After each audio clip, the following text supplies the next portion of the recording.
Janshakti news, जनतेसाठी जनतेसोबत।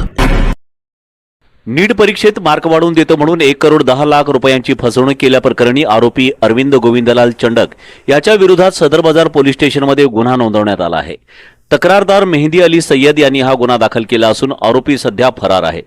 या प्रकरणी चंडक याने सत्र न्यायालयात अटकपूर्व जामिनासाठी अर्ज केला होता, मात्र सन्माननीय न्यायाधीश सूरज व्ही केंद्रे यांनी तो फेटाळून लावला। न्यायालयात अतिरिक्त सरकारी वकिलांनी युक्तिवाद करताना म्हटले की जर अर्जदाराला जामिनावर सोडण्यात आले तर अभियोजनाच्या पुराव्यांशी आणि साक्षीदारांशी छेडछाड करण्याची शक्यता नाकारता येत नाही।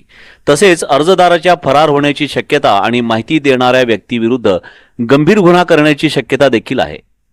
बँक व्यवहारांची चौकशी, इलेक्ट्रॉनिक संदेशाद्वारे गुन्ह्यात सामील असलेल्या व्यक्तींचा ठाव ठिकाणा शोधणे, अर्जदारासह इतर आरोपींचा शोध घेणे आणि तपासासाठी पोलिसांसमोर त्याची शारीरिक उपस्थिती आवश्यक आहे।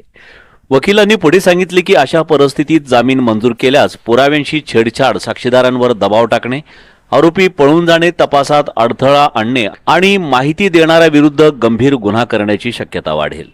या सर्व मुद्द्यांचा विचार करून न्यायालयाने अटकपूर्व जामिनाचा अर्ज फेटाळला।